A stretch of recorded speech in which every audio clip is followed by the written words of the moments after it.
Test one, two. We're on. Welcome. Today, I want to run through installing and setting up Tracktion Waveform as a digital audio workstation, or DAW.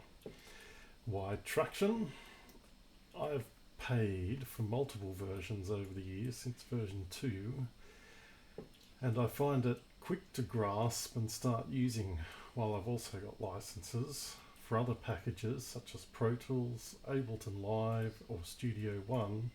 I keep coming back to Tracktion products for smaller projects because then I can open it and get working in seconds. Why this quick tutorial? Tracktion Waveform 10 has recently been released as a free download and can be run on a Windows, Mac OS or Linux PC. This means you can share projects with anyone in a collaborative fashion, all using the same free tools. The free version, however, is just the DAW with some basic plugins but without any sound libraries. To start making music in a virtual space, some extra sound libraries will be quite useful, even if it is just to create a basic click or drum track as a guide. Additionally, some of the concepts around the audio settings and plugins may be unfamiliar to first-time users. Let's get into it then. First, jump into the Tracktion website.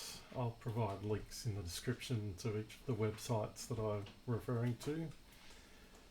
Here's the Tracktion site, and it's advertising Waveform Pro, but if we scroll down we'll find Waveform Free as one of the first products on the page.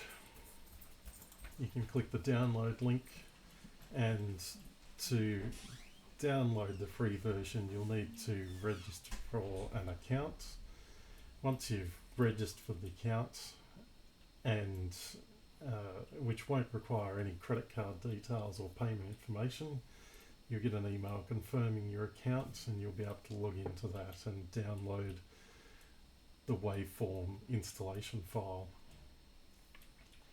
Once Waveform has been downloaded, run the installation and open the program. Waveform will try to detect any audio devices and will guide you through a setup wizard. In the end, you'll get a welcome screen that looks something like this. For most people, the default values through the setup routine will be fine.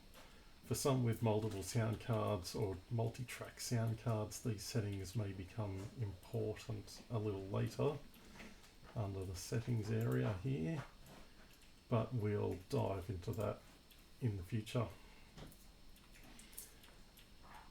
Let's have a quick look at some of the projects here.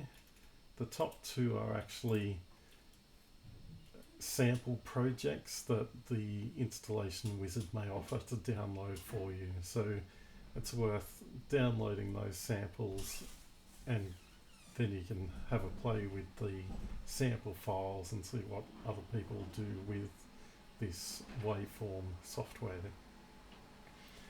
Let's have a quick talk about the basics. So our project list has got all the files we're working on. If we have a look at a project, we can see the edits that the project has. You can save edits for a project as many times as you like and you'll see them in the list of edits. This allows you to work on a project non-destructively, saving one edit and coming back to that if you make changes in a second edit that you don't necessarily like. To open up the edit, double click on it and you'll get the edit screen. You'll see each of these tracks on screen is showing you a track for the music itself. These tracks can be named you can create as many tracks down the screen as you like, and up the top there's a little summary of the tempo, the markers, which we'll dive into in the future as well.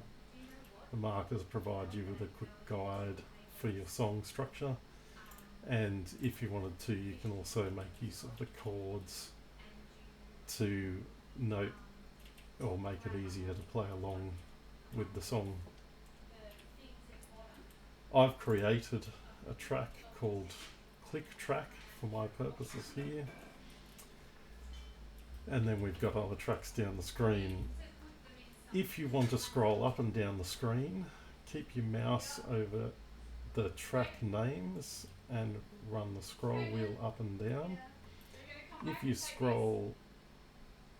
run the scroll wheel in the middle of the screen here, you'll zoom in and zoom out of your tracks rather than scrolling up and down the page.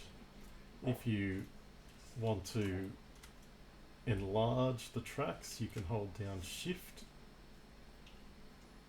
hold down Control and scroll up and down, which will shrink or enlarge the tracks you're looking at. And if you want to move back and forward in a track, hold down the Shift key and scroll back and forward through the tracks. You'll notice that we're getting lots of little pop-up guides everywhere I move my mouse. I get little pop-ups telling me what I can do or describing each element. These can be quite useful for the first timer. You'll also notice at the top right that a little message comes up telling me what I can do. All these hints can be turned off in the settings, but they're quite useful for people using the software for the first time. The power of Tracktion, I think personally anyway, is how quickly and easily you can, one, select the recording preferences for a track, and two, you can add a plugin for a track. I'll show the plugin process now by adding an equalizer to this bass track. I grab the little plus button up the top for the plugin and I drag that down, and then Tracktion will ask me what plugin I want to add. These waveform plugins are all the plugins that come with the platform when you install it. If I select a 4-band equalizer, a 4-band equalizer now pops up in my screen. I could tighten up the low end and pull that down to give a bit more space around the 40 Hertz mark, and I can just type in directly the value I want.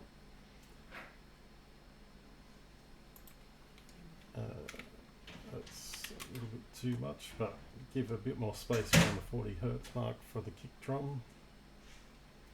And I could boost a little bit of the top end. That might be too much. We'll grab this channel, I'll tighten it up a bit,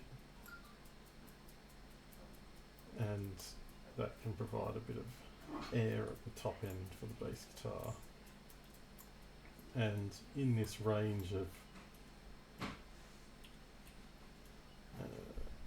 around the 600 Hertz, where it can get a bit muddy, I'm going to pull out a little bit as well. Once I'm done with the 4-band EQ, I can click the cross, but I can always click back on the plugin over here and show the plugin settings. Each of these items will have context sensitive actions pop up down the left hand side.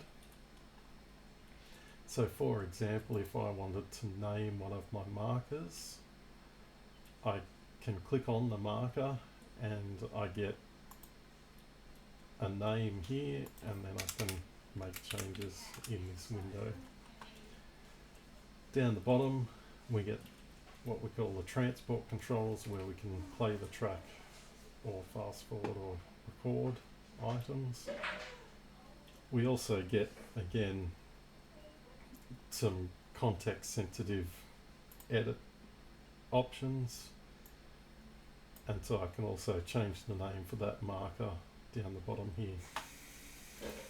If I wanted to add markers, I click on the markers up the top and I can put my cursor where I want the marker.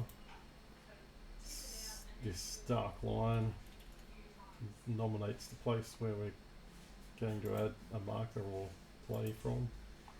I can click the add button down the bottom and then I get my marker. The little arrows can make it larger or smaller, and I can click on anything and click delete. The controls down the side, the plugins also provide a mix option for an overall volume, a pan control, and a level meter, and then a mute and a solo option for when you're playing tracks. And you can also see down the bottom drop master plugins here. If you wanted to plug in to affect the whole mix, you can drag a plugin down the bottom. You get exactly the same list of plugins available, and you can create a plugin that's going to run across everything in the mix. Now let's quickly dive into the next piece that's our biggest issue with the free version, which is the sound libraries. The free version doesn't come with any sound libraries. It comes with some synthesizer plugins for some synth sounds, but what we'd really like is some drum kits or something like that. If I press the spacebar to play this track, which has got some MIDI data in it, I hit the spacebar, or I can click play down the bottom, and I get silence. Nothing's coming out.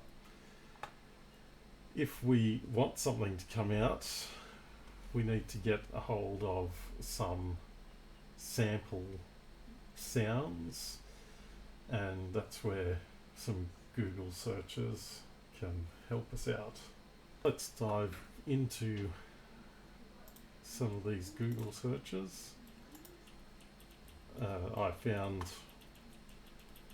a best free VST instruments site, and I had a look through, and that gave me Stephen Slate drums samples and the Vasilian Studios upright piano sample. The Stephen Slate drums, I had to sign up on the site and enter a password that was emailed to me, but after that I was able to download the free drum sample set and install them. The paid version comes with a lot more samples, but the free version has 3 kits that allow us to test out some sounds and create some guide tracks. The Vasilian VS Upright plugin gives us a decent sounding piano that we can use with some MIDI samples again. Now let's jump back to Tracktion. Tracktion will normally find those plugins once they've been installed. Typically Tracktion will be looking in under settings, file locations for plugins in the folders that are set up, and when you open Tracktion after some new plugins have been added, it will find them and make them available for you. I'm going to drag a new plugin down to my piano track here, and you will now see VST plugins and VS Upright as a plugin that I can use. Sorry, that didn't quite show up on the screen, but this now shows me the VST plugin.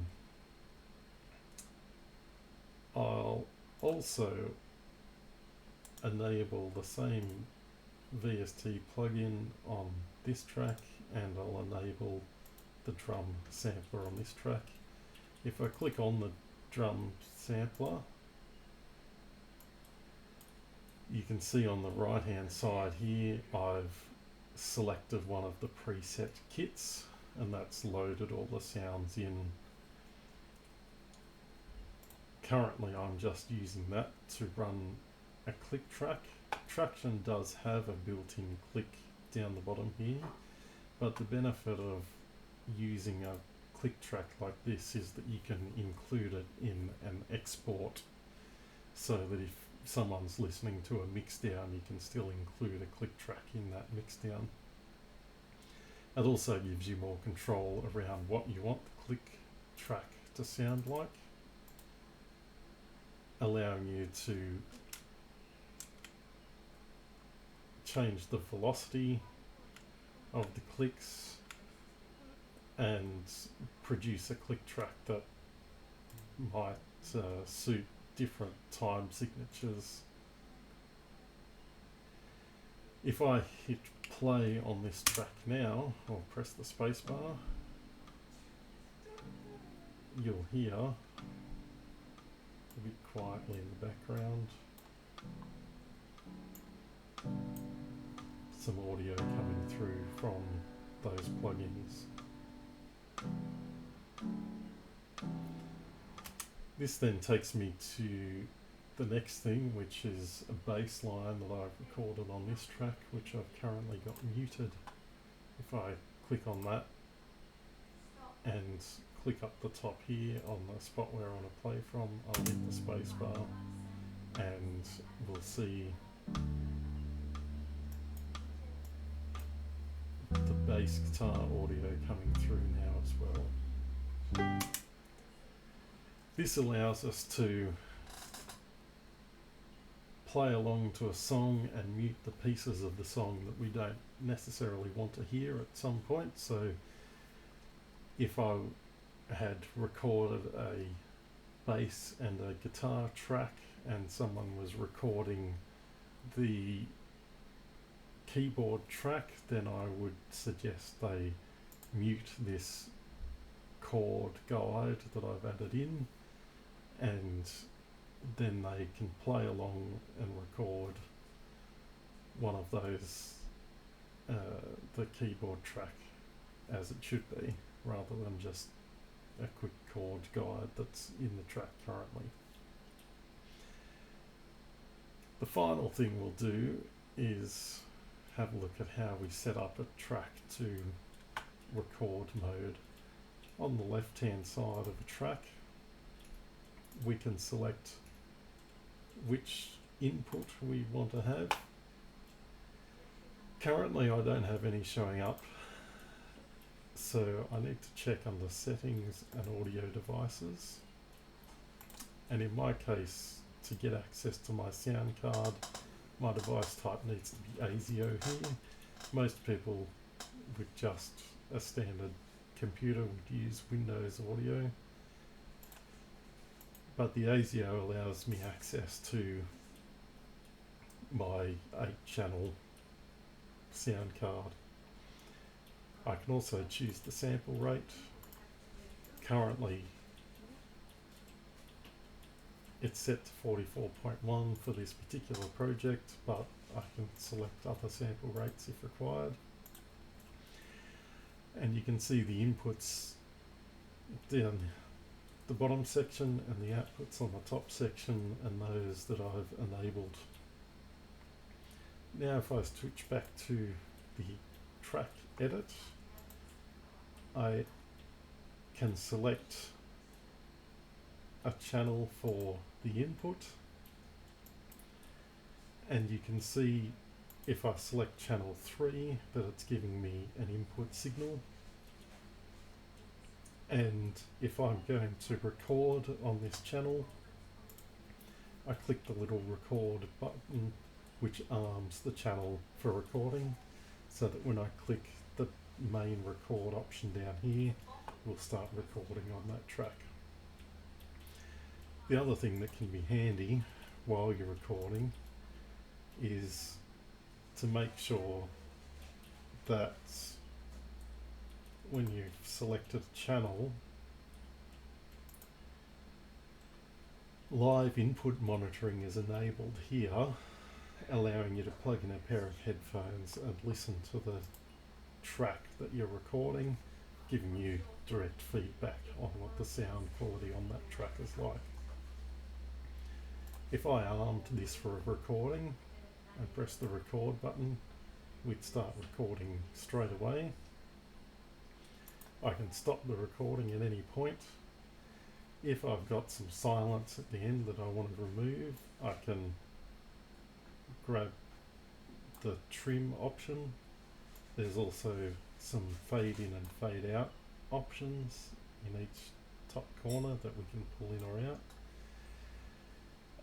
I can move the track around. I can copy and paste that track, and if I really don't like it, I can right click on the track and select the delete, also deleting source files option, which will delete that recording forever. That's a quick introduction to Tracktion Waveform free, and I'm hoping that we'll get the opportunity to record some more in-depth tutorials. If there's particular topics you'd like to cover, please add them into the comments below, and I'll do my best to cover these off in the future. Thanks for watching.